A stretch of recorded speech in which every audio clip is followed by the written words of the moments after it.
திமுக ஒரு பிசாசு, அதிமுக ஒரு பேய். இந்த பேயை விவாகரத்து செஞ்சு விட்டு பிசாசை பேயை கல்யாணம் பண்ணுகிறீர்கள். பேயை விவாகரத்து செஞ்சு விட்டு பிசாசை கல்யாணம் பண்ணுகிறீர்கள். ஒரு முறை பேயை விவாகரத்து செய்துவிட்டு இந்த தேவதைகளை திருமணம் செய்யுங்கள். அன்பு பிள்ளைகள், அன்பு சொந்தங்களை மாற்றுங்கள். நம்ம பண்ணை இயற்கை அங்காடி 100% இயற்கை வேளாண் தயாரிப்பு. தொடர்புக்கு 87 54 44 92 99.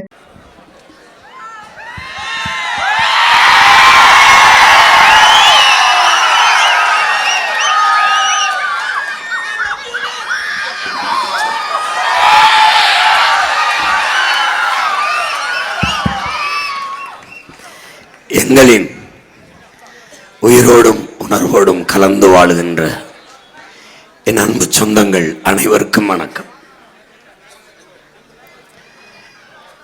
பேரன்புமிக்க என் பெற்றோர்களே, என் உயிருக்கினியே என் உடன் பிறந்தார்களே, உங்கள் பிள்ளைகள் நீண்ட தூரம் பயணித்து வருகிறோம். கனத்த இதயத்தோடும் சுமக்க முடியாத பெரும் கனவோடும் இந்த மண்ணிலே 15 ஆண்டுகளாக தொடர்ந்து ஓடி வருகிறோம். உங்களுக்காக, உங்களை நோக்கி. எதற்காக?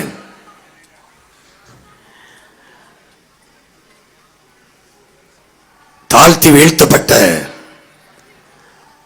தமிழ் பேரினத்தின் மக்கள் உரிமை பெற்று பெருமையோடு உயர்ந்து சிறந்து வாழ வேண்டும் என்கிற பெருங்கனவோடு. இந்த கனவு என்னதில்லை, என் தம்பி தங்கைகளோடதில்லை, உங்களுடையதும் இல்லை. 1000 ஆண்டுகளுக்கு மேலாக நம் முன்னவர்கள் தூக்கி சுமந்து வந்த கனவு. 2000 ஆண்டுகளுக்கு முன்பு எங்கள் மறையோன் வள்ளுவ பெருமகனார் ஒரு ஆட்சி எப்படி இருக்க வேண்டும் என்று எழுதி தருகிறான். குடிதலி கோலோச்சு மாநில மன்னன் அடிதலி நிற்கும் உலகு என்று. தாய் தன் பிள்ளைகளுக்கு எப்படி குறிப்பறிந்து சேவை செய்வாளோ அப்படி ஒரு நாட்டை ஆளுகிற அமைச்சன், ஒரு மன்னன் தன் குடிகளுக்கு தேவை அறிந்து குறிப்பறிந்து சேவை செய்வானேயானால் அவனை இந்த உலகம் போற்றி தொழும் என்று எழுதுகிறான்.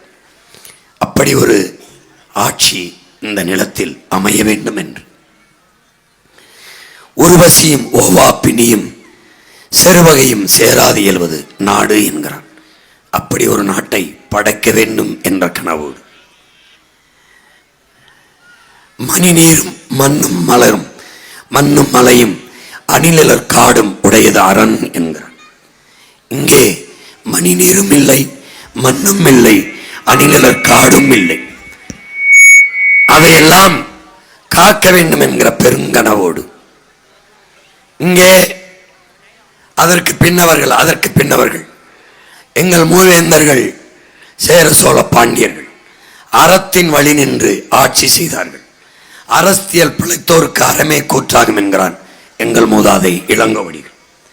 எத்தனையோ இனங்களை, எத்தனையோ நாடுகளை வென்று ஆட்சி செய்தோம், யாரையும் அடிமைப்படுத்தி ஆளவில்லை. அது என் இனத்தின் மாண்பு, பெருமை. கொடுத்து வாழ்ந்த இனத்தின் கூட்டம். பாரி ஓரி காரி பேகன் ஆய்நெல்லி அதிகமான என்று நாட்டை ஆண்ட மன்னனை வள்ளலாயிருந்தது என் இனத்தில் தான். அந்த வள்ளல்களின் வாரிசு இன்று வாழ்கிற நிலையை பார்க்க சகிக்கவில்லை. அதை மாற்ற வேண்டும் என்ற கனவோடு வந்தோம். எல்லாவற்றுக்கும் மேலாக எங்கள் உயிர் தமிழ், உலக மொழிகளின் முதல் மொழி தமிழ், ஆதி மொழி தமிழ். சில மொழிகள் பிறந்து சிறக்கும், என் மொழி சிறந்தே பிறந்தது. எல்லா மொழிகளும் மனிதனால் பேசப்பட்டது, என் மொழி என் இறைவனால் பேசப்பட்டது. ஔவையின் தமிழெல்லி பருகினான் என் முருகன் திருமுருகப் பெருமான். நக்கீரனின் தமிழோடு விளையாடினான் என் சிவன். மணிநெற்றி உமிழ்ச்சங்கல் தளல் உரை சுடர்கடவுள் தந்த தமிழ் என்று சிவபெருமானே தந்த தமிழ் என்று சொல்கிறது. எல்லா மொழிகளும் மனிதனால் பேசப்பட்டது, என் மொழி மட்டும்தான் இறைவனால் பேசப்பட்டது. அப்படிப்பட்ட மொழி, அப்படிப்பட்ட என் மொழி உலகில் ஆகச் சிறந்த இலக்கியத்தை கொண்ட மொழி. எல்லா மொழிகளிலும் அவனவன் தாய்மொழியில் சிறந்த இலக்கியங்களை படிக்க வாய்ப்பில்லை. கேரள கவிஞன் ஆற்றூர் ரவிவர்மன் சொல்லுகிறான், உலகிலே எந்த இனத்திற்கும் கிடைக்காத வாய்ப்பு, தங்கள் தாய்மொழியில் ஆகச் சிறந்த இலக்கியங்களை படிக்கிற வாய்ப்பை பெற்றவர்கள் கிரேக்கர்கள், சீனர்கள். அதையும் தாண்டி இந்தியாவில் தமிழ்நாட்டில் தமிழர்கள் என்று எழுதுகிறான். அந்த மொழி, அந்த தமிழ் மொழி என் தாய்மொழி, மலையாளத்தின் தாய்மொழி என்பதில் எனக்கு பெருமை என்று பதிவு செய்கிறான். அப்படி ஆகச் சிறந்த இலக்கியங்களை கொண்ட மொழி என் மொழி. எல்லாம் இறைமகன் இயேசு பிறந்து 500 ஆண்டுக்கு பிறகு ஆங்கிலம் வருகிறது. ஆனால் 5000 ஆண்டுகளுக்கு முன்னே என்னுடைய தொன்மை இலக்கண நூலான தொல்காப்பியம் இருக்கிறது. இப்படி இப்படி இப்படி என் சிறந்த மொழி செத்து போனது. ஆங்கிலம் கலந்து கலந்து ஆங்கிலத்திற்கு பலாயிரக்கணக்கான சொற்களை கடன் கொடுத்த என் தாய்மொழி தமிழோடு அந்த ஆங்கிலத்தை கலந்து கலந்து பேசி என் மொழி சிதைந்து அழிந்து போனது. இப்போது நாங்கள் தமிழர்களாக மாறி நிற்கிறோம். இந்த நிலையிலிருந்து தமிழ் மீட்சியுற, தமிழர் எழுச்சியுற, தமிழர் ஆட்சி மலர வேண்டும் என்ற கனவோடு இந்த நிலத்திலே உங்களை தேடி ஓடி வருகிறோம்.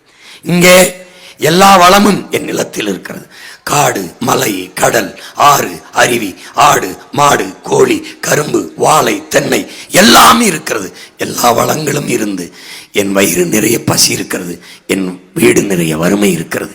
ஏன் ஏன் காரணம் ஊழல் லஞ்சம் நிர்வாகமாக இருக்கிறது.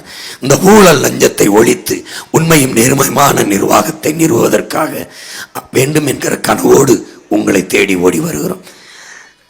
என் அன்பு சொந்தங்களே, எல்லாவற்றுக்கும் மேலாக ஒரு இனம் என்றைக்கு முழுமையான விடுதலை அடையும், அது என்றைக்கு தனக்கென்று ஒரு நாடு அடைகிறதோ அன்றுதான் அந்த இனம் முழுமையான விடுதலை அடையும்.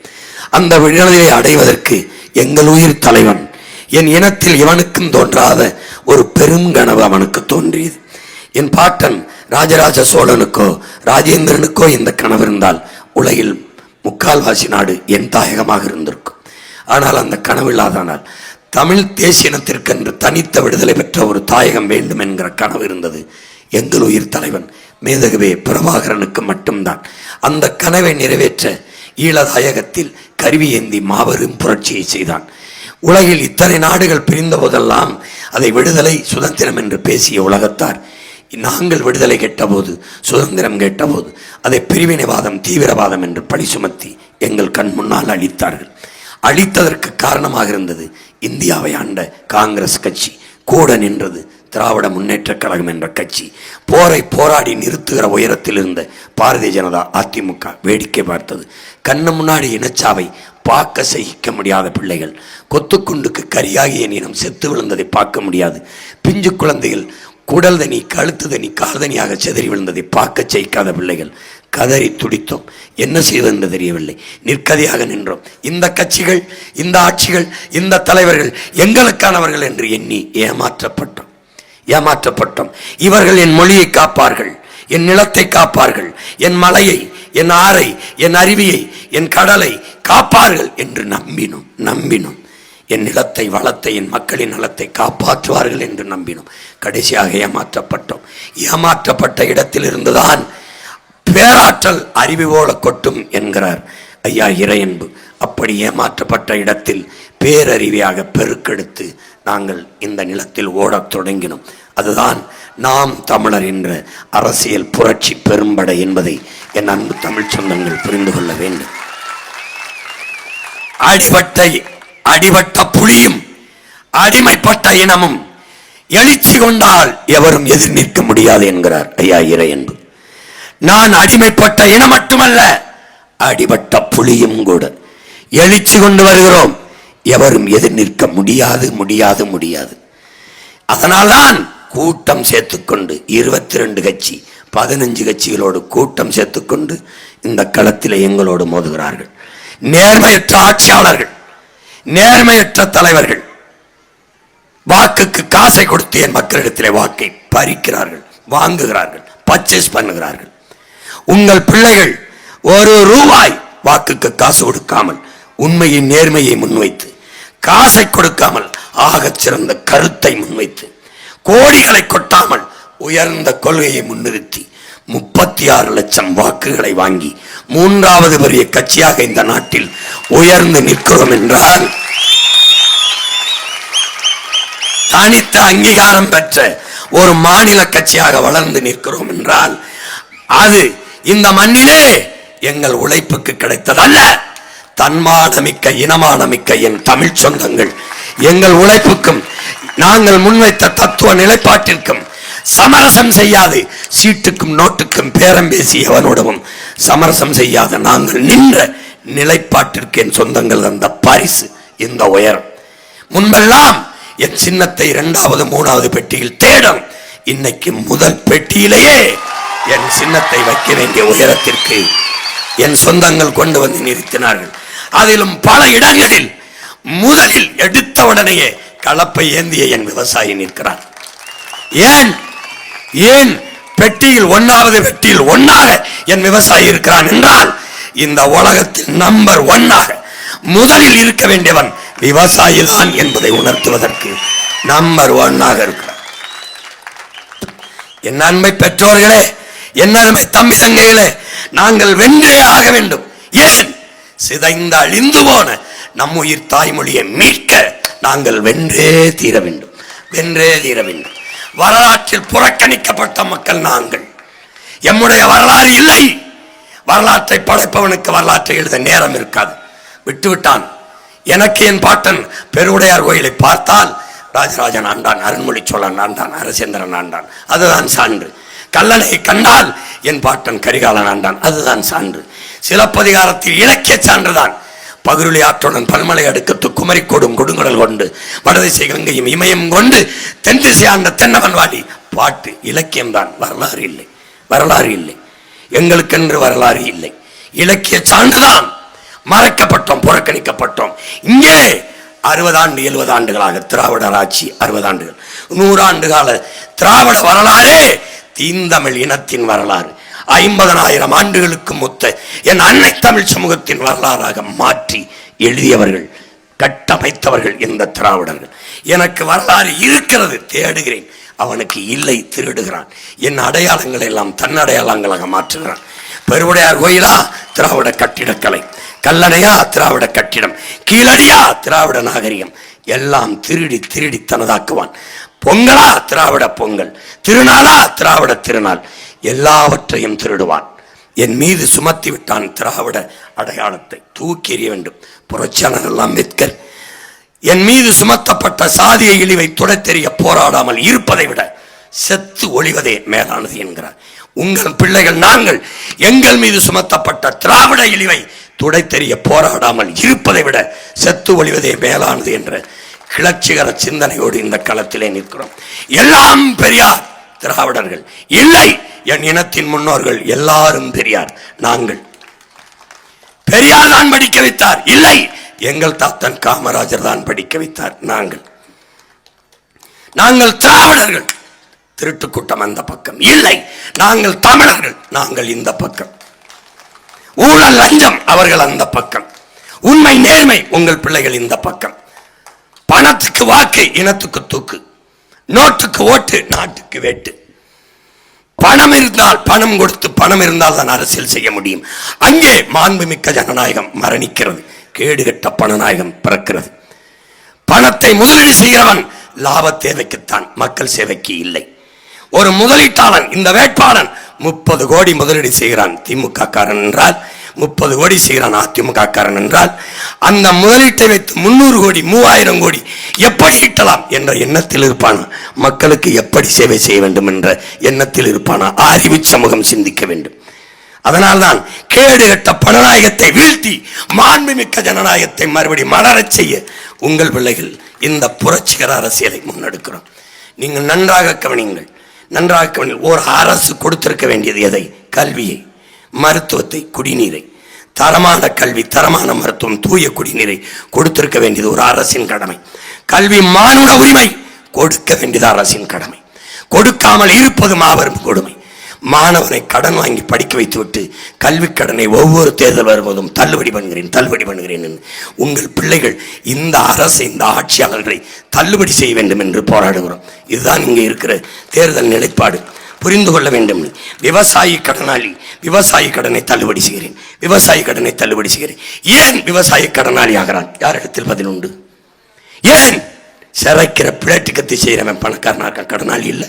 பான்பராக்கு சுருட்டு சிகரெட்டு தயாரிக்கிறவன் கடனாளியா இல்லை, பணக்காரனா இருக்கான். செல்போன் தயாரிக்கிறவன், செருப்பு தயாரிக்கிறவன், எல்லாரும் பணக்காரனா இருக்கும்போது இது எதுவும் இல்லாமல் வாழ முடியுமே. ஆனால் சோறு இல்லாமல் வாழ முடியாதே. அந்த சோறை விளைய வைத்து தருகிற விவசாயி ஏன் ஏழையா இருக்கிறான், ஏன் கடனாளியாக இருக்கிறான்? யாரிடத்தில் பதில் இருக்கிறது? போன முறை ஆட்சிக்கு வந்த விவசாய கடன் தள்ளுபடி, சரி, மறுமுறை ஆட்சிக்கு வரும்போது விவசாய கடன் தள்ளுபடி. எத்தனை முறை தள்ளுபடி செய்வாய்? எத்தனை முறை? ஏன் திரும்ப திரும்ப விவசாய கடனாளி ஆகிறான்? ஒரே காரணம் தான், என் உடன் பிறந்தார்களே, பேரும்பு மிக்க பெற்றோர்களே, உலகத்தில் எல்லா பொருளையும் உற்பத்தி செய்கிறவனை விலையை தீர்மானிக்கிறான். காடுக்கு போட்டு கலட்டி போடுகிற செருப்புக்கு நீ பேரம் பேசுவதில்லை. 100 ரூபாய் என்றால் 500 ரூபாய் என்றால் அப்படியே வாங்குகிறாய். ஒரு செல்போன் வாங்க போனால் 20,000 என்றால் அப்படியே விலை கொடுத்து வாங்குகிறாய். ஆனால் உயிர் தேவையா இருக்கிற உணவு தேவை, உணவு பொருளை என் ஆத்தால பண்ணி அண்டந்த மீட்ட கீரை காய்கறியை பேரம் பேசுகிறாய், குறைக்கிறாய். ஒரு தட்டை கரும்பை விளைய வைக்க என் அப்பன் 20 ரூபாய் செலவு செய்கிறான். வண்டியிலே கொண்டாந்து சந்தையில இறக்கினான். 20 ரூபாய் ஒரு தட்டை என்று சொன்னால் வாங்குகிறவன் விலையை தீர்மானிக்கிறான். என் உடன் பிறந்தவனை அவன் 15 ரூபாய் தான் கொடுத்தா கூட எடுத்துட்டு போயின்கிறான். ஒரு கிலோ தக்காளி விளைய வைக்க 25 ரூபாய். நான் சந்தைக்கு கொண்டு போய் 30 ரூபாய் கொடு என்று லாபத்திற்கு கேட்டால் 5 ரூபாய் லாபத்தில் இல்லை, 20 ரூபாய் தாரேன் என்கிறான். அப்ப நட்டத்திற்கு கொடுத்து விட்டு பாலிடால வாங்கி கொண்டு குடிச்சு விட்டு நிலத்திலே சாகுறான். இதாண்டா இங்க நடக்குது. இப்ப என்ன செய்யணும்? மாத்தணும். உன் மகன் என்ன பண்ணுவேன்? விவசாயி விளைய வைக்கிற பொருளுக்கு அவனை விலையை தீர்மானிப்பான்ங்கிற நிலையை உருவாக்கணும். ஒரு தட்டை 20 ரூபா பேரம் பேசுற கிடையாது. அப்ப என்ன பண்ணுவா? வேளாண் துறை அமைச்சகத்துக்கு கீழே ஒரு அமைப்பை போடுவேன். வேதாரண்யமா, அங்கிருந்து வேளாண்மையில் சிறந்த நிபுணர்கள் ஒவ்வொரு மாவட்டம் ஒவ்வொரு இடத்துல இருந்து 200-300 பேர் ஒரு குழு. அது முடிவு செய்யும். என்ன, இந்த வாத்தி இந்த பருவத்துக்கு கரும்பு 20 ரூபாய் தட்டை, தக்காளி 100 ரூபாய் கிலோ, வெங்காயம் 60 ரூபாய் கிலோ, இங்கே கத்தரிக்காய் 60 ரூபாய் கிலோ என்று அவர்கள் முடிவு செய்து பரிந்துரைப்பதை அரசு செயல்படுத்தும். தமிழ் தேச அரசு செயல்படுத்தும். விவசாயி நட்டப்பட மாட்டான். விவசாயி வாழ்கிறான் வளர்கிறான் என்றால் ஒரு நாடு வாழ்கிறது வளர்கிறது. விவசாயி வாழ முடியவில்லை சாகின்றான், அந்த நாடு இல்லை, சுடுகாடு. மாத்திரேன், தலைகளா மாத்திரேன். இதற்காவது உன் மகன் வென்றே ஆக வேண்டும், உங்கள் பிள்ளைகள் வென்றே ஆக வேண்டும். ஏன் ஏன் இவன் தற்சார்பு பொருளாதாரத்தில் இல்லை, தனியார் மய தாளாகமய உலகமய பொருளாதாரத்தில் இருக்கான். நாட்டை சந்தியாக்கிட்டான். மாத்தன்னு நினைக்கிறேன். தற்சார்பு பசுமை தாய்மை பொருளாதாரத்துக்கு கொண்டு வரணும்னு நினைக்கிறேன். எப்படி நினைக்கிறேன்? வேளாண்மையை முன்னிறுத்தி கட்டமைக்கிற பொருளாதாரம். ஏன்னா உணவு தேவைதான் உயிர் தேவை. எல்லாம் நான் உடுத்திருக்க உடை, போட்டிருக்கிறது செருப்பு, குடிக்கிற நீர், தண்ணி, சாப்பாடு எல்லாம் இங்கிருந்தா வருது. பால், முட்டை, காய்கறி, அரிசி, பருப்பு எல்லாம் விவசாயம். அப்ப விவசாயத்தை முன்னிறுத்தி கட்டமைக்கிறேன். உனக்கு என் மக்களுக்கு ஒரு நோய் இருக்கு, படிக்காதவன் செய்கிற தொழில் விவசாயம். விவசாயம் தொழில் இல்லை, என் பண்பாடு, என் கலாச்சாரம், என் வாழ்க்கை முறை. விவசாயமும் தொழிலும் என்னுடைய விவசாயம் நெசவும் தொழில் அல்ல, என் கலாச்சாரம். அதனாலதான் வெள்ளக்காரன் என்னுடைய கலாச்சார சொல்லை எடுத்த அக்ரிகல்ச்சர் என்று வைத்தான். அது என் வாழ்க்கை முறை. ஏன் அது தொழில் அல்ல? என் தாய் எனக்கு பால் ஊட்டுவது எப்படி தொழில் அல்லவோ, என் பூமி தாய் எனக்கு சோறு ஊட்டுவதும் அப்படி தொழில் அல்ல, அது ஒரு வாழ்க்கை முறை. அதனால உன் மையம் என்ன செஞ்சிடறேன்? விவசாயத்தை முன்னிறுத்தி பொருளாதாரத்தை கட்டமைக்கிறேன். வேளாண்மை செய்வது அரசு பணி என்று, கவர்மெண்ட் எம்ப்ளாய்மெண்ட் என்று மாத்திறேன். அரசு பணி வாழ்விடத்திலே, வேதாரண்யத்திலே உனக்கு அரசு பணி கொடுத்துறேன்.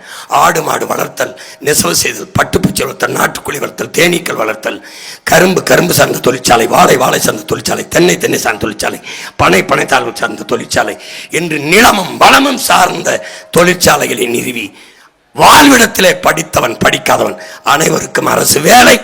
இனி படிக்காதவனே இல்லை என்ற நிலை உருவாக்குவது எங்களின் அடுத்த வேலை. தலைகளா மாத்திரேன். நீ வாழ்விடத்தை விட்டு வெளியேற வேண்டியது, தஞ்சைக்க வேண்டியது, இங்கே உனக்கு கவர்மெண்ட் வேலை. எல்லாம் எங்கே பொருளாதாரம் இருக்குன்னு தெரியாத நீ ஏமாந்து நிற்கிற. கழுதப்பால் தான் உலகத்திலே அதிக சந்தை. 5000 ரூபாய் 7000 ரூபாய் ஒரு லிட்டர் பால். கழுதை பாலாட கட்டி சீஸ் தான் உலகத்திலே காஸ்ட்லி. எருக்களஞ்செடியில் தயாரிக்கிற, அதிலிருந்து எடுக்கிற நூலிலிருந்து தயாரிக்கிற பட்டு தான் உலகத்திலே காஸ்ட்லி பட்டு. என்னால் எருக்களஞ்செடி கூட வளர்க்க முடியாமல் போயிடும். எருக்களஞ்செடி என்னால் கழுத கூட வளர்க்க முடியாமல் போயிடும். உலகத்தில் எல்லா நாட்டு மக்களும் விரும்பி சாப்பிடுகிற எருமக்கறி தான். எருமைப்பால் தான். எருமை மாடு கூட என்னால் வளர்க்க முடியாமல் போயிடும். நீயே வளர்க்குற. சாராயம் கொடுத்து டாஸ்மார்க்கில் சாராயம் ஊற்றி கொடுக்கறது கவர்மெண்ட் வேலைன்னு போய் வேலை பார்க்குறீங்களா? MBA படிச்சுட்டு என் பண்ணையில் வேலை செய்ய மாட்டியா? என் விவசாயம் செய்ய மாட்டியா? செய்ய வைக்கிறேன் பாரு எப்படின்னு. கவர்மெண்ட்டாக மாற்றி என் நிலமெங்கும் நாட்டையே வேளாண் பண்ணையா மாற்றி ஒரு இடம் காலி இடம் இருக்காது. நீ போனீங்கன்னா ஒன்று நீர்த்தேக்கமாக இருக்கும், இல்லை ஆடு மாடு மேய்கிற மேய்ச்சல் நிலமாக இருக்கும், இல்லை கோழி மேய்ஞ்சிக்கிட்டு இருக்கும், இல்லை வாத்து மேய்ஞ்சிக்கிட்டு இருக்கும், இல்லை கழுதை மேய்ஞ்சிக்கிட்டு இருக்கும், இல்லை அடர்ந்த மரங்கள் இருக்கும், இல்லை நீர்த்தேக்கங்களாக இருக்கும். இந்த பூமியின் சொர்க்கமாய் இந்த பூமியை மாற்றி படைப்பேன் தாய் நாட்டை. இந்த கனவு என் முன்னவர்கள் தந்தது. அதை தூக்கியவன் எனக்கு முன்னாடி என் உயிர் தலைவன் பிரபாகரன். அவன் அந்த கனவை இந்த பிள்ளைகளுக்கு கையளித்தான். அவன் மிச்சம் வைத்ததை நாங்கள் இந்த நிலத்தில் வென்று நிறைவேற்ற வேண்டும் என்று துடிக்கிறோம். அதற்காவது உங்கள் பிள்ளைகள் வெல்லணும்.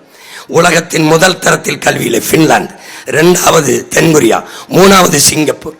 இந்த 3 நாட்டையும் முந்திக் கொண்டு என் தமிழ்நாட்டின் கல்வித்தரத்தை உயர்த்தணும் நினைக்கிறேன். இன்னைக்கு உன் மகன் வேதாரண்யத்தில் நின்று பேசுகிறேன். இன்னைக்கு உலகத்தின் தரத்தில் பின்லாந்து என்று என்னிடத்தில் ஆட்சியை கொடுத்தால் சரியாக 5 ஆண்டுகளில் பின்லாந்திலிருந்து ஒருத்தன் சொல்வான், உலகத்தரத்தில் கல்வியில் தமிழ்நாடு இருக்கிறது என்று ஒருத்தன் சொல்லுவான். சொல்ல உன் பிள்ளை பார்ப்பேன். சிங்கப்பூரால் முடியும், உன் மகன் சீமானால் முடியாதுன்னா முடியாது. முடியுமா முடியாதா? நீ நம்பணும். இந்தியாவில் யாராவது சாதித்திருக்கானா? சாதித்திருக்கிறான். அரவிந்த் கெஜ்ரிவால் என்பவன் 5 ஆண்டுகளில் டெல்லியில் கல்வித்தரத்தை உலகத்தரத்துக்கு தூக்கி தள்ளிட்டான். வேற யார்? தென் மாநிலத்திலே பினராயி விஜயன் கல்வித்தரத்தை கேரளாவில் உலகத்தரத்துக்கு தூக்கி தள்ளிட்டான். அவனுடைய கட்டட அமைப்பு, கற்பித்தல் முறை எல்லாவற்றையும் மாத்திரேன். தனியார் பள்ளி கல்லூரியில் என்ன கிடைக்குதோ அதை தாண்டி ஏன் ஒரு முதலாளியால் தர முடிகிற கல்வியை 8 கோடி மக்களால் நிறுவப்பட்ட அரசால் தர முடியாதா? அப்போ ஒரு முதலாளி கிட்ட அரசு தோற்று போகிறதா? ஒரு முதலாளி தருகிற மருத்துவத்தை அரசால் தர முடியாதா? முடியாதா? முடியும். நோக்கம் இருக்கணும். உன் மகன் 3 கட்டணம் இல்லாமல் தருவேன். 1 ஆகச் சிறந்த தரத்து கல்வியை, 2வது உயிரை காக்கும் மருத்துவத்தை, அறிவை வளர்க்கும் கல்வியை, உயிரை காக்கும் மருத்துவத்தை, உலக உயிர்களின் உயிர் தேவையா இருக்கிற நீரை. நீர் மனிதனுக்கு மட்டுமல்ல, நீர் விற்பனைக்கு தடை. அவன் அப்பளவா இருக்கான், ஆத்தாளா இருக்கான், அப்பனவா இருக்கான், அதெல்லாம் கிடையாது தடை. நீர் வித்தான தூக்கி ஜெயில அடைன்னு நோய்க்கு தள்ளி விடுறேன். கிண்ணல நீர் விற்பனைக்கு தடையை போட்டு என்ன பண்ணுறேன்? நானே தூய குடிநீரை என் மக்களுக்கு கொடுத்துறேன். 1 ரூபா கட்டணம் இல்லை. இது 3 மட்டும்தான் உங்கள் பிள்ளைகளின் ஆட்சி கட்டணம் இல்லாமல் தரும். மீதி எல்லாவற்றையும் காசு வாங்கிக்கிட்டு தரும். சிலிண்டர் தரும், எரிகாற்று தரும், தடை இல்லாமல் தரும். எங்கிருந்து தரும்? மாட்டு சாணியிலிருந்து தயாரித்து தரும். மண்ணிலிருந்து எடுத்து தராது. என் மண்ணிலிருந்து மீத்தேன் எடுக்கிற திட்டங்களை பேத்து எரிந்து விட்டு மாட்டு சாணத்திலிருந்து தயாரித்து உனக்கு தடை இல்லாமல் நண்பர்கள். எவ்வளவு மாடு வளர்ப்ப? நாடங்களும் பண்ண வைப்பேன். நாடங்களும் பால் இருந்தால் என் நிலம் பசியை சந்திக்காது. நானே விவசாயம் செய்வேன். பசிங்கிற சொல்லே என் பரம்பரைக்கு இல்லாத நான் ஒழிப்பேன். உலகத்தின் அறிவு சார்ந்த சமூகமாக என் அன்னை தமிழ் சமூக பிள்ளைகளை வளர்த்து எடுப்பேன். ஒழுக்கம், நன்னறி எல்லாம் கற்பித்து மேம்பட்ட சமூகமாக என் சமூகத்தை மாற்றி படைப்பேன். நீ நம்பு.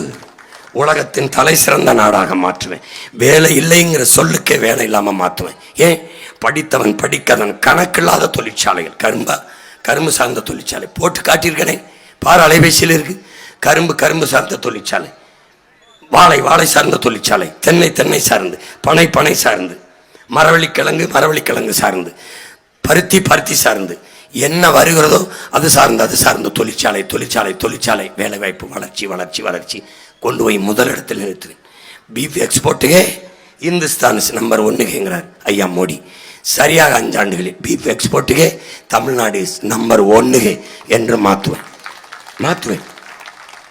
பாலில் மிகப்பெரிய பொருளாதாரம் இருக்கு. என் உடன் பிறந்தவனே, என்னை பெற்ற மக்களே, பெரிய சந்தை இருக்கு. 3 லட்சம் கோடி ஒரு ஆண்டு வருமானம். 3 லட்சம் கோடி பால். உனக்கு எங்கிருந்து பால் வருகிறது? ஆந்திராவிலிருந்து. ஏன்? நீ மாடு வளர்க்கல, அவமானப்படுகிறாய். நான் வளர்க்கிறேன், நீ வா. அரசாங்க வேலை, நீ இரு, அது மேயும். எப்படி மேய்ப்பேன், எப்படி வளர்க்குறேன்? ஆஸ்திரேலியா மேய்க்குது ஹெலிகாப்டரில், அமெரிக்கா மேய்க்குது. நீ ஆஸ்திரேலியா உனக்கு ஹெலிகாப்டர் வாங்கி தர மேயி, இல்லை குதிரையில் மேய், பிரேசில் மாதிரி அல்லது ஜீப்பில் மேய், உனக்கு என்ன வாங்குறா தூக்கிட்டு தூக்கிச்சட்டியில் பழைய சோறை கொண்டு போய்க்க பெரியா?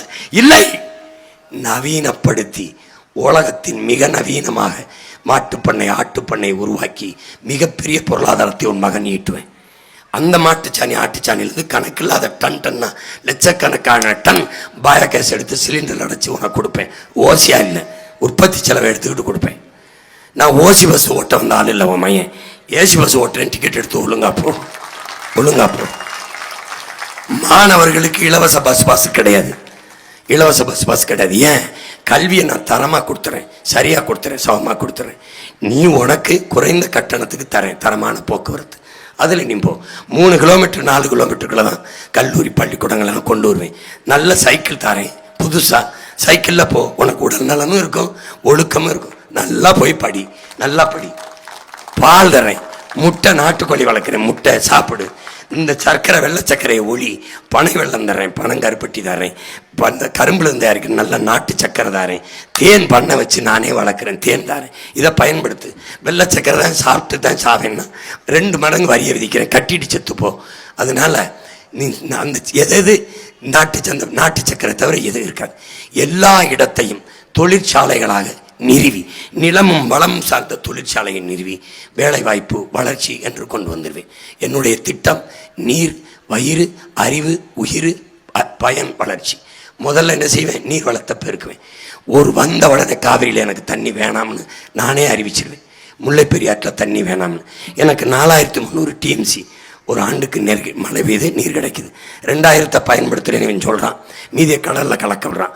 அதை சேமிச்சுக்கிட்டேன்னா அதில் 500 டிஎம்சியை சேமிச்சிட்டேனாவே நான் எவன்ட்டே 100-150 டிஎம்சிக்கு கையே வந்து வேண்டிய தேவையில்லை. தண்ணீரின் தேவையில் தண்ணீரை அடைந்துக்கிடுவேன்.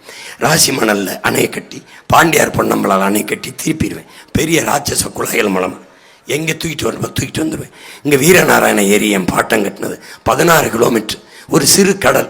என் ஊர் ராமேஸ்வரத்துலேருந்து தலைமன்னாக இருக்குது. கடலின் குறுக்கு பரப்பு 16 கிலோமீட்டர். அப்படின்னா 16 கிலோமீட்டரு சிறு கடல். அந்த கடலை தூர்வாரி பராமரிச்சேன்னா பெரிய மழைப்பொழிவை ஒவ்வொரு ஆண்டும் கடலூர் பெறுது. பள்ளமான பகுதி. அந்த நீர்த்தாரையில் உருவாக்கி அந்த நீரில் அந்த ஏரியில் சேமித்து அங்கேருந்து குழாய் மூலமாக இங்கே காவிரி படுகையில் ஒன்று ஊற்றி ஒரு சொட்டு தண்ணீருக்கு நீ எவன்ட்டை கையேந்த விடாமல் உன்னை காத்துருவேன், வேளாண்மை செய்ய விட்டுருவேன். கொல்லப்படாத. இதெல்லாம் என்ன கனவு? உன் பிள்ளைகள் தூக்கி சுமந்த கனவு. ஆல்பர்ட் ஐன்ஸ்டீன் சொல்றான், உலகத்தில் யாராலும் சுமக்க முடியாத பெருங்கனவை சுமந்தினேன், அதான் உலகத்தில் எல்லாவற்றையும் விட பெரிதுங்கிறான். அந்த கனவை உங்கள் பிள்ளைகள், நாங்கள் சின்னவர்கள், சாதாரணமானவர்கள், அசாதாரணமான ஒன்றை கனவு காண்பவர்கள். இவர்கள் கேட்கிற கனவல்ல. ஆட்சி முடியும் போது உங்கள் கனவு என்னன்னு, அந்த கனவு இவர்களை மொத்தமாக தூக்கி வீட்டுக்கு அனுப்புவதுதான் எங்களுடைய கனவு. இவரை துரத்தி ஒழிப்பதான் எங்கள் கனவு. வந்தவொடனே உன் மகன் டாஸ்மார்க்கை மூடுறேன். அப்புறம் என்ன பண்ணுவேன்? பல ஆயிரம் ஆண்டுகளா என்றைக்கு நான் வேளாண்மை செய்ய தொடங்கினோ அன்றைக்கு என்னோடு வந்த கல் என்ற அந்த சொல்லை தூக்கிட்டு பனம்பால், தென்னம்பால், ஈச்சம்பாலை திறந்து விடுறேன். சாராய டாஸ்மார்க்கை மூடுறேன். ஏன்னா கல் குடிச்சு செத்தவனும் இல்லை, சொத்தம்பட்டை வித்தவனும் இல்லை. கல் குடிச்சதுனால கணவன் செத்து தாலி எடுத்தேன், அக்கா தங்கச்சி ஆத்தாரா போய் இல்லை. அதனால கல்லை அனுமதிக்கிறேன், கல்லுங்கிற சொல்ல தூக்குறேன். கல்லுங்கிற சொல்ல தூக்கிட்டு பனம்பால், தென்னம்பால் மூலிகைச்சாறு, தாயின் மாறல பால், பசுவின் மாறல பால், பனையின் மாறு, தென்னையின் மாறல பால் அங்கீகரிக்கிறேன். இதை மூடிடுறேன். எல்லாவற்றையும் மாற்றிடுறேன். உன் மகன் எல்லாத்தையும் மாற்றுறேன். தலையில் மாற்றம். புரட்சி என்பது ஒரு தலையில் மாற்றம். மாற்றம் என்பது சொல்லல்ல, செயல். மாற்றுவோம். இது மாற்றத்திற்கான எளிய மக்களின் புரட்சி என்ற கோட்பாட்டை முன்வைத்து நிற்கிறேன். உலகெங்கும் மாறுதலை உருவாக்கியவன் மன்னன் இல்லை, மந்திரி இல்லை, செல்வந்தன் இல்லை, சாதாரண மக்கள், நம்மை போல மக்கள்.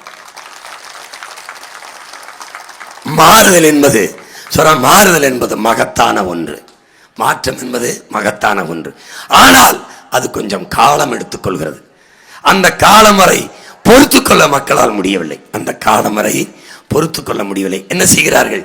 இருப்பதை சகித்துக் கொண்டு வாழ பழகிக் கொள்கிறார்கள். அதனால் மாறுதல் வராமலே போய்விடுகிறது என்று. ஆனால் இப்போது என் மக்கள், இருப்பதை சகித்து வாழ பழகாதீர்கள், கொஞ்சம் பொறுத்து கொள்ளுங்கள். மாறுதல் வந்து கொண்டிருக்கிறது. 23ஆம் தேதி, ஏப்ரல் 23ஆம் தேதி, என் உயிர் சொந்தங்களே, மாறுதல் வந்து கொண்டிருக்கிறது. உங்கள் கண்முன்னே உங்கள் இனம் கொல்லப்பட்டது. உங்களுக்கு கோபம் தரவில்லையா? காவிரி கச்சத்தீவை எடுத்து கொடுத்தவன் மீது உங்களுக்கு கோபம் இல்லையா? காவிரியில் தண்ணி தர மறுப்பவன் மீது உங்களுக்கு கோபம் இல்லையா? ஆந்திர காட்டுக்குள் திருட வந்தார்கள் செம்மரக்கட்டை என்று சுட்டு போட்டவர்கள் மீது உங்களுக்கு கோபம் இல்லையா? இன்னும் நம்ம ஆத்தாள் அப்பனுக்கு 2000 என்று நம் தன்மானத்தை ஏல விடுகிறார்களே, உங்களுக்கு கோபம் வரவில்லையா? கோபம் வரவில்லையா? என் பெற்றோர்களே, என் உடன் பிறந்தார்களே, கோபம் வரவில்லை? கோபம் வரவில்லை? நான் எழுப்புற இத்தனை கேள்வியில் எந்த கேள்வியும் உங்கள் இதயத்தில் எழவில்லையா? உங்கள் சிந்தனையில் எழவில்லையா? 10 லட்சம் கோடி கடனை பெற்றிருக்கிறதே நம் நாடு, நம் தமிழ்நாடு. இந்த 5 ஆண்டுகளில் மட்டும் ஐயா ஸ்டாலின் 5 லட்சம் கோடிகளை கடனாக பெற்றிருக்கிறார். கடனாக பெற்று நிறைவேற்றிய ஒரே ஒரு நலத்திட்டம், மக்கள் நலன் சார்ந்த திட்டம் ஒன்று சொல்லுங்கள், ஒன்று சொல்லுங்கள். நானும் என் தம்பியும் என் உடன் பிறந்தாலும் இந்த இடத்தை விட்டு இப்படியே செல்கிறோம். தேர்தலில் எங்க ஓட்டு போடாத என்று சொல்லிவிட்டு ஒன்று சொல்லு, ஒன்று, ஒன்றே ஒன்று. என் நாட்டு பிள்ளைகளுக்கு சிறந்த கல்வியை கொடுத்தேன், தனியார் முதலாளியை தாண்டி கொடுத்தேன். ஒன்று இல்லை. அப்போலோ காவிரியில் படுக்க வேண்டிய நிலைமை. ஐயா கருணாநிதிக்கு முடியல காவிரி, அம்மாக்கு ஜெயலலிதாவுக்கு முடியல அப்போலோ. ஏன் நீங்க நடத்துற அரசு மருத்துவமனை என்னானது? தரம் இல்லை. ஏன்? தரங்கட்டவர்களிடத்திலே 60 ஆண்டுகளாக ஆட்சி அதிகாரம் இருந்ததால் பள்ளியும் கல்வியும் மருத்துவம் தரம் இல்லாமல் போன. ஏன் தரம் இல்லை? இப்ப யாருக்காக இந்த மருத்துவமனை? என்ன உணர்த்த வருகிறீர்கள் மக்களுக்கு? அரசு மருத்துவமனைக்கு போகாதீர்கள், தனியார் மருத்துவமனைக்கு போங்கள், அதுதான் தரமாக இருக்கு. ஏன்னா நாங்களே அங்கேதான் போகிறோம், அதை தானே கட்ட விரும்புகிறீர்கள். அரசு பள்ளிக்கூடத்தின் கட்டடம் மேற்கூரை இடிந்து பிள்ளையின் தலையில் விழுந்து செத்து போகிறது. என்ன சொல்ல வருது இந்த அரசு? தனியார் பள்ளியில் சேருங்கள், அரசு பள்ளியில் சேர்த்தால் உங்கள் பிள்ளை உயிருக்கு உறுதி இல்லை, உத்தரவாதம் இல்லை. அதானே சொல்ல வருது? அதானே 60 ஆண்டுகளாக ஆண்டு அதிகாலையில் பசியோடு என் பிள்ளைகள் வருது என்று உப்மா கிண்டி போடுற நிலையில் வைத்த இந்த ஆட்சி நீ மறுபடி ஓட்டு போட்டு தேர்வு செய்ய போறியா? 60 ஆண்டுகளாக ஆட்சி செய்து காலையில் சாப்பிட்டு கூட படிக்க பள்ளிக்கூடத்துக்கு பிள்ளை வர முடியலையே. இவ்வளவு ஏழ்மை வறுமை ஏன்? ஏன்? நல்ல கல்வியை கொடுத்தோம் இல்லை, நல்ல மருத்துவத்தை கொடுத்தோம் இல்லை, குடிக்க தூய நீரை கொடுத்தோம் இல்லை, தடையற்ற மின்சாரம் தந்தோம்னு இல்லை, நல்ல பாதையை போட்டோம்னு இல்லை, பயணிக்க தரமான போக்குவரத்தை கொடுத்தோன்னு இல்லை, படிச்சுட்டு பல லட்சம் பேர் வேலை இல்லாமல் இருக்கான், அவனுக்கெல்லாம் வேலை கொடுத்தோம்னு இல்லை. என்னத்துக்கு அந்த 5 லட்சம் கோடி கடன்? இந்த 10 லட்சம் கோடி கடன் எப்படி வந்தது? எதற்காக வந்தது? எதற்காக? எதன் பொருட்டு? எதன் பொருட்டு? என் அப்பன்ட்ட கேட்டா என் கடன் வாங்கினேன் உன்னை படிக்க வைக்க, மறுபடியும் என் கடன் வாங்கினேன் தங்கச்சி கல்யாணத்துக்கு. ஒரு நியாயம் இருக்கு. நீ எதுக்கு கடன் வாங்கின? எதற்காக? எதற்காக? ஃப்ரீ ஸ்கீம், இலவசம் இலவசம் இலவசம். மக்கள்கிட்ட கணக்கில்லாத வரி, பல மடங்கு மின்கட்டண உயர்வு, சொத்து வரி உயர்வு, பத்திரப்பதிவு உயர்வு, அத்தியாவசிய அரிசி பருப்பு பால் முட்டையில் விலை உயர்வு, இப்படி வரியை எடுத்து எடுத்து இலவசம் கொடுத்து கொடுத்து ஏமாத்தி. இதுவா ஆட்சி? இதுவா ஆட்சி? இதுவா? இலவசம் பெற வேண்டிய ஏழ்மை வறுமை நிலை இல்லாது தன் நாட்டு மக்களின் வாழ்க்கை தரத்தை உயர்த்துகிறவன் எவனோ அவன்தான் தலைவன். அப்படி செய்கிறதான் ஆட்சி. இதுவா? இதுவா ஆட்சி? ஒரு நேர்மையாளன் எதுக்கு ஓட்டு காசு கொடுக்கணும்? நான் ஒண்ணுமே ஆட்சியே செய்யலையே. என் மக்களுக்கு பிரச்சனையை நீங்கள் தந்தீர்கள், அந்த பிரச்சனையோடு நின்று போராடின மகன் என் மீது நம்பிக்கை வச்சு 36 லட்சம் வாக்கை 1 ரூபாய் கூட காசு கொடுக்காமல் வாங்காமல் என் மக்கள் தருகிறார்கள் என்றால், நீங்கள் ஆட்சி நல்ல ஆட்சி கொடுத்திருந்தால் நான் இதை செய்தேன். என் தாத்தன் காமராஜ் ஆண்டுகிட்டு இருந்தான், 9 ஆண்டு ஆண்டான். கூட இருந்த சுந்தரம்ங்கிற ஒரு இயக்குனர் சொல்றாரு, நம்ம ஆட்சியின் சாதனைகளை நியூஸா எடுத்து போடலாம். என்ன போடலாம்? என்ன பண்ணியிருக்கோம்? என்ன பண்ணியிருக்கோம்? பள்ளிக்கூடம் கட்டியிருக்கோம். பள்ளிக்கூடம் கட்டியிருக்கோம். அதில் படிக்குது இல்லை பிள்ளைய? ஆமாம் படிக்குது. பாதை போட்டிருக்கோம், பயணிக்கிறதுல சனம் போகுதுல்ல? ஆமாம். அப்புறம் என்ன பண்ணியிருக்கோம்? அணை கட்டியிருக்கோம். விவசாயம்லாம் பயன்படுத்துகிறாங்கல்ல? ஆமாம் பயன்படுத்துகிறாங்க. ஒவ்வொன்றா சொல்கிறாங்க, ஒவ்வொரு நலத்திட்டமாக. எல்லாத்தையும் தான் தெரியுதே மக்களுக்கு. பிள்ளை படிக்குது, விவசாயி பயன்படுத்துகிறான், சனம் போகுது ரோட்டில். இதுக்கு பணம் வேறு தனியாக படம் வேற போட்டு காட்ட போறியா? கேட்குற படம் வேற போட்டு காட்ட போறியா? அதுக்கு எவ்வளவு செலவாகும்? 2 லட்சம். அட சனி முடிச்சோன்னு தள்ளிப்போ, நான் இன்னும் 10 பள்ளிக்கூடம் கட்டி பிள்ளைகளை படிக்க வச்சிருக்கேன் பரவாயில்ல. அவன் மக்கள் அரசியல் செஞ்சான், இவன் விளம்பர அரசியல் செய்தி அரசியல் செய்கிறான். சேவை அரசியல் செயல் அரசியல் இவனுக்கு தெரியாது. இவனுக்கு கட்சி அரசியல் தேர்தல் அரசியல் தான் தெரியும், மக்கள் அரசியல் தெரியாது.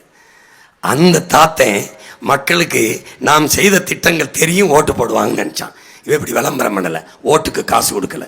பணம் இருக்கிறவன் தான் அரசியல் செய்ய முடியுங்கிற நிலை அன்று இருந்திருந்தாலே நண்பு சொந்தங்களே, காமராஜ் ஏது, கக்கன் ஏது, தெய்வ திருமகன் தாத்தா முத்துராமலிங்க தேவர் ஏது, சிவானந்தம் ஏது, இந்த மகத்தான தலைவர்கள் இந்த மண்ணுக்கு ஏது? எப்படி வந்திருப்பார்கள்? எப்படி வந்திருப்பார்கள்? பணம் இருந்தவன் தானே அரசியல் செய்ய முடியும், அதிகாரத்துக்கு வர முடியும்னா முதலாளிக்கான அதிகாரம் தானே உருவாகும். உழைக்கும் அடித்தட்டு மக்கள், பாமர மக்கள், பாட்டாளி வர்க்கத்துக்கான அதிகாரம் எப்போது வரும்? எப்போது வரும்? இங்கே கட்சி அரசியல், தேர்தல் அரசியல் தான் இருக்கு, மக்கள் அரசியல் இல்லை. எது கட்சி அரசியல்? கட்சி வெல்லும், திமுக வெல்லும், வந்தவன்னா ஆட்சிக்கு வரும். கட்சி நிதியை வசூலிக்கும், கட்சிக்கிட்ட வச்சுக்கும். மாநாட்டு நிதி வசூலிக்கும், தேர்தல் நிதி வசூலிக்கும். தேர்தலில் வென்று வந்து மக்களை பற்றி சிந்திச்சு மக்கள் நலனுக்கு ஆட்சி செய்யாது. அது மக்களை சிந்திக்கிறது மக்கள் அரசியல். இது தேர்தல். அடுத்த தேர்தலுக்கு எப்படி வாக்கை பறிப்பது? பெண்களின் வாக்கு சீமானுக்கு போகுது, என்ன பண்ணலாம்? மகளிர் உரிமை தொகை, அது யாரோட உரிமை? கலைஞர் உரிமை தொகை. கலைஞருக்கு இந்த உரிமை தொகைக்கு என்ன சம்பந்தம் இருக்கு? அவர் சொந்த காசா? இல்லை இல்லை, வெம்பாடு விட்டு சேர்த்து வச்ச காசா? கலைஞர் உரிமை தொகை 1000 வாக்கை பறிக்க. படிக்க போகிற பெண் பிள்ளைகள் வேற யாருக்கும் போட்டக்கூடாது. அப்போ புதுமை பெண் 1000, தமிழ் மாணவன், தமிழ் மகன் 1000. இது என்ன அரசியல்? தேர்தல் அரசியல். மக்கள் அரசியல்னா என்ன? புதுமை பெண்ணா என்ன? 1000 ரூபாய்க்கு கையேந்தி நிற்கிற என் தங்கச்சி இல்லை புதுமை பெண். யார் காலையும் பெத்த தந்தையோ, உடன் பிறந்த அண்ணன் தம்பியோ, கட்டிய கணவனோ எவன் தயவையும் சாராமல் தன் காலிலே நின்று 1000 இல்லை 10,000 சம்பாரிச்சு தன் தற்சார்பு வாழ்க்கையை வாழுகிறாளே, அந்த பெண் தான் புதுமை பெண். அப்படி ஒரு பெண்ணுக்கு வாழ்க்கையை ஏற்படுத்தி கொடுக்கிற தலைவன் தலைவன். அப்படி ஒரு தலைவன் இல்லை, புதுமை பெண். ஏமாற்று. இதை தேர்தல் வருகிற நேரத்தில் அறிவிச்சு கொடுத்தால் அது தேர்தல் அரசியல். விளங்குது நான் சொல்றது? இழக்கிற பணம் 12,000 கோடி. இந்த 12,000 கோடியை தொழிலில் முதலீடு செய்து வேலை வாய்ப்பை உருவாக்கி நிரந்தரமான நிலையான வருவாயை என் மக்களுக்கு கிடைக்க செய்பவன் தலைவன். 1000 கொடுத்து ஏமாற்றுபவன் தலைவன் அல்ல, தருதலை என்று பேர். அவன் எந்த காலத்திலும் இந்த நாட்டை வளர வைக்க மாட்டான். அவனுக்கு இந்த மக்களை ஆள வேண்டும் என்கிற ஆசை. அவன் இந்த மக்கள் எல்லா மக்களையும் போட பெருமையோடு வாழ வேண்டும் என்கிற கனவு அவனுக்கு கிடையாது. இப்போ தேர்தல் அரசியல், மக்கள் அரசியல். இப்ப பாருங்க, லேப்டாப் கொடுத்தார் ஐயா ஸ்டாலின் 31 லட்சம் பேருக்கு. போன ஆண்டு கொடுத்திருந்தால் அது மக்கள் அரசியல். இந்த மாதம் தேர்தல், போன மாதம் கொடுத்ததால் அது தேர்தல் அரசியல். தைப்பொங்கலுக்கு 3000 குடும்பத்திற்கு கொடுத்தார். அதை போன ஆண்டு கொடுத்திருந்தால் அது மக்கள் அரசியல். இந்த ஆண்டு தேர்தல் வரப்போகும்போது இந்த தைப்பொங்கலுக்கு 3000 கொடுத்தது அது தேர்தல் அரசியல். திடீரென்று தேர்தல் வருகிற போது ஒரே நாளில் 1,31 லட்சம் பேருக்கு வங்கியில் 5000 போட்டார். அது தேர்தல் அரசியல். அதில் 3000 தேர்தல் அறிவித்து விட்டால் நாங்கள் கொடுக்க முடியாது, தேர்தல் ஆணையத்திட்டு அதிகாரம் போய்விடும், அதனால் நாங்கள் இப்பவே உங்களுக்கு 3000 போட்டு விடுகிறோம். மேற்கொண்டு 2000 ஏப்ரல் மே கோடை விடுமுறை உங்கள் கை செலவுக்காகும்.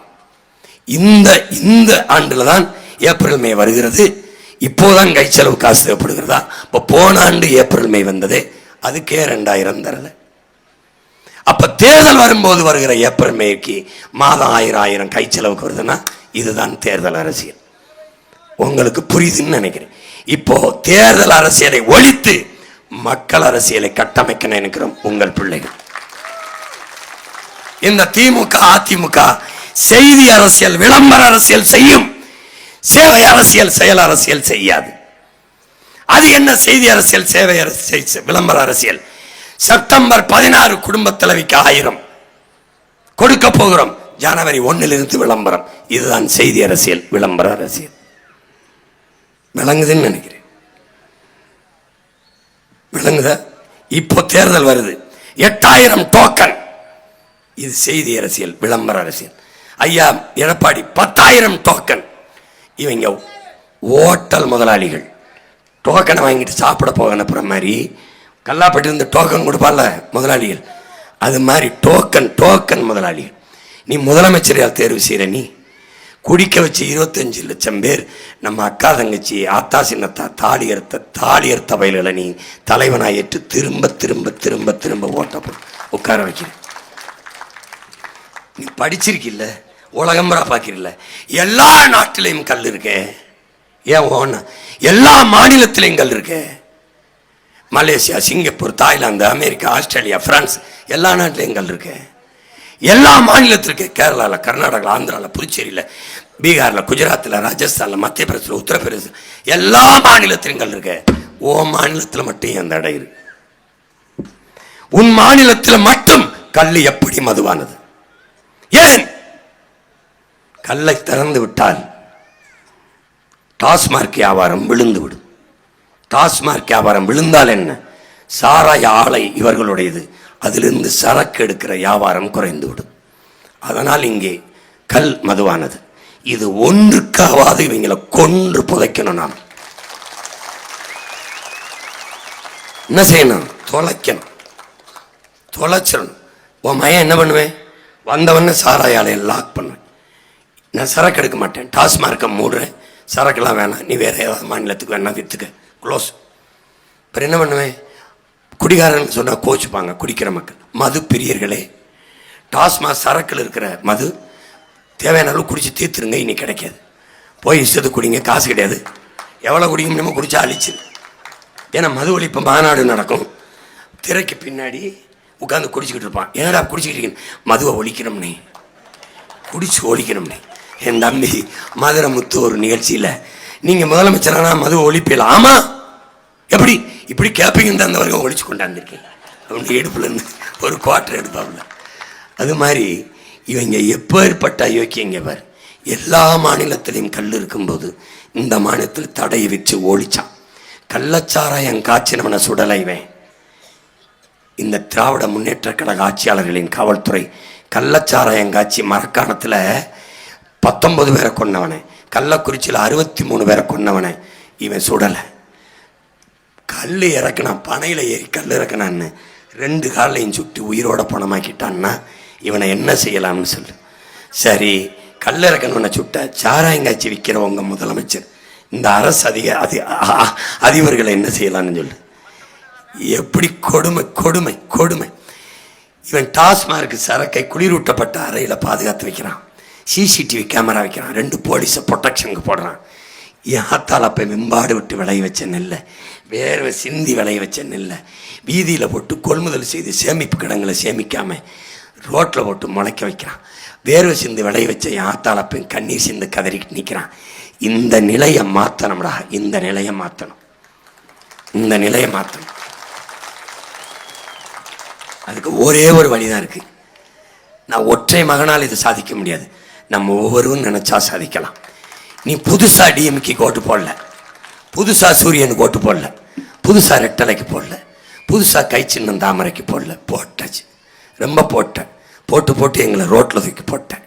ஆனால் இனிமேலாவது மாறி என் ஆத்தாள் அப்பனும் அண்ணன் தம்பியும் கொஞ்சம் மாறுங்க. நீங்கள் சாதி பார்த்து போட்ட ஓட்டு எதையும் சாதிக்கலை, மதம் பார்த்து போட்ட ஓட்டு எதையும் மாற்றலை. அதனால் கொஞ்சம் மனசை மாற்றி நல்ல மனுஷன் பார்த்து போடுங்க ஓட்ட, போடுங்க ஓட்ட, காப்பாத்துங்க நாட்டை, காப்பாத்துங்க நாட்டை. நீ நம்பு, இந்த உலகத்தில் இந்த பூமி பந்தில் தலை சிறந்த நாடாக உங்கள் மகன்கள் உங்கள் பிள்ளைகள் இந்த நாட்டை மாற்றி படைப்போம். இந்திய துணைக்கண்டத்திலே தலை சிறந்த மாநிலம் தமிழ்நாடு. கல்வியில், மருத்துவத்தில், வேலை வாய்ப்பில், தொழில் வளர்ச்சியில் எல்லாவற்றிலும் சிறந்த மாநிலம் தமிழ்நாடு. சட்டம் ஒழுங்கில் எல்லாவற்றிலும் சிறந்த மாநிலம் தமிழ்நாடு என்று கொண்டு வருவோம். இதை நம்புங்கள். இது எனக்கு உயிர்ப்பால் ஊட்டிய என் தாய், அறிவுப்பால் ஊட்டிய என் தாய் தமிழ். எங்கள் உயிருக்கு மேலாக நேசிக்கின்ற எங்கள் உயிர் தலைவன் பிரபாகரன், என் இறை திருமுருகப் பெருமான், என் குலதெய்வம் வீரமாக அடிமேல் ஆணை. நீங்கள் நம்புங்கள், உறுதியாக உங்கள் பிள்ளைகள் நிறைவேற்றுவோம். வேதாரண்யத்திலே என் உயிர் தம்பியை, என் 6 உயிர் இளவலை,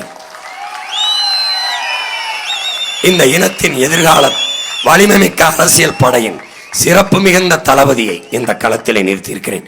என் தம்பியை தாண்டி சிறந்த தன்னலமற்ற உண்மையும் நேர்மையுமாக ஆற்றலோடு உழைக்கக்கூடிய எழுச்சி மிகுந்த அவன் கையை பாருங்கள், தாயின் மாறில் கறந்த பால் போல கரபடியாமல் இருக்கு.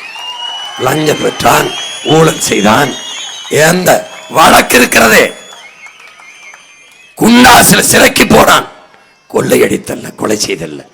குடிக்க தண்ணி இல்லாத நாங்கள் போருக்கு தவிக்கிற போது காவிரியில் தண்ணி விட்டு தராத நீ ஒரு தடவை கிரிக்கெட் கிரவுண்டை நினைக்க 2,50,000 லிட்டர் தண்ணீரை பீச்சி வீணடிக்கிறியே, குளிக்க தண்ணி இல்லாத நாங்கள் தவிக்கிறோமே என்று இந்த IPL போராட்டத்திற்கு எதிராக போராடி சிறைக்கு சென்று குண்டாசை வாங்கியவன் என் தம்பி இடும்பை வனம் கார்த்திக்.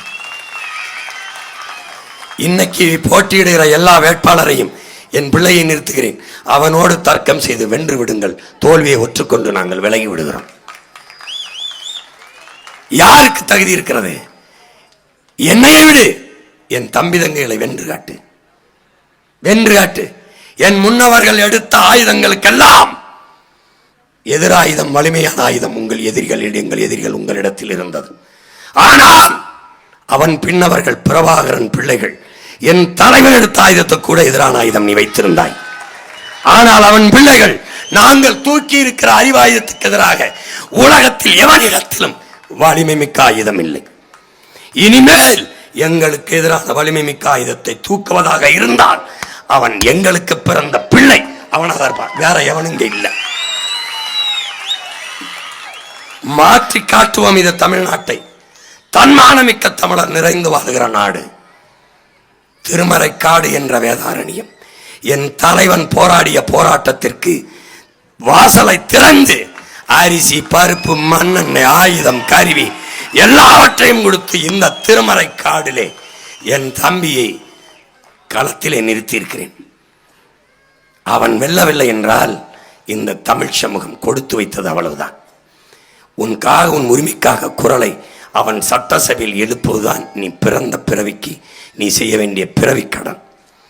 ஏற்கனவே நின்றவர்கள் என்ன செய்தார்கள்? நின்றார்கள், அவர்கள் வென்றார்கள், நீங்கள் தோற்றீர்கள். என்ன சாதித்தீர்கள்? என்ன சாதித்தீர்கள்? திமுக வெல்வது, அதிமுக வெல்வது ஒரு சம்பவம், சாதாரண சம்பவம். தொலைக்காட்சி செய்தித்தாளில் திமுக வெற்றி பெற்றது. எப்படி வெற்றி பெற்றது? ஓட்டுக்கு 2000 கொடுத்து இலவச அறிவிச்சு வெற்றி பெற்றது. எங்களை போல வீர மக்களாக, நேர்மையின் நேர் பிள்ளைகளாக, ஓட்டுக்கு 1 ரூபாய் கொடுக்க மாட்டேன் என்று எவனோடும் கூட்டணி வைக்காமல் தனித்து நிற்க இந்த கட்சிகளுக்கு துணிவு இருக்கிறதா? நேர்மை இருக்கிறதா? திமுக நிற்குமா? ஆட்சி அதிகாரத்தில் இருந்த நீங்கள் எதுக்கு 22 கட்சி கூட்டணி? எதற்கு? எதுக்கு 8000 டோக்கன்? என் ஆத்தாளப்பனை ஏமாத்தானே? எதுக்கு? எதுக்கு? எதுக்கு? இவர் ஆட்சியில் இருந்தவர் தானே எடப்பாடி. எதுக்கு 10,000 ரூபாய்க்கு கூப்பன் டோக்கன்? எதற்காக? ஒன்று கொடுக்காம இருக்கேன். உன்கிட்ட பணம் இருக்கு, கொடுக்குற, என்கிட்ட இல்லை. ஜனநாயகத்தில் சம வாய்ப்பு, சம உரிமை என்று பேசுகிறீர்களே, எங்கே இருக்கிறது? எளிய பிள்ளைகள், உங்கள் பிள்ளைகள், பாமர தாய் தந்தையின் பிள்ளைகள். நான் என்ன முதலமைச்சர் மகனா? அவன் என்ன அமைச்சர் மகனா? அப்ப எம்எல்ஏவா? அப்ப எம்பியா? இல்லை, இல்லை. உங்கள் பிள்ளைகள். பணம் இல்லை, ஆனால் உண்மையும் நேர்மையுமாக என் மக்களுக்கு உழைக்க வேண்டும் என்கிற உயர்ந்த மனம் இருக்கிறது. இப்ப நாங்கள் வெல்லவில்லை என்றால் நல்ல அரசியல் எது? நல்ல ஆட்சி எது? எப்போதும் ஆகும் இந்த நிலை. பள்ளிக்கூடத்துக்கு உன் உள்ளே போயிட்டு பத்திரமா திரும்ப முடியும் என்று உன்னால் உறுதி தர முடியுமா? வீட்டை விட்டு இந்த கூட்டத்திலிருந்து வீட்டுக்கு போகும்போது உயிரோட போவாய் என்ற உத்தரவாதத்தை உன்னால் தர முடியுமா? அவ்வளவு கேவலமான சட்டம் ஒழுங்கு கட்டமைப்பு.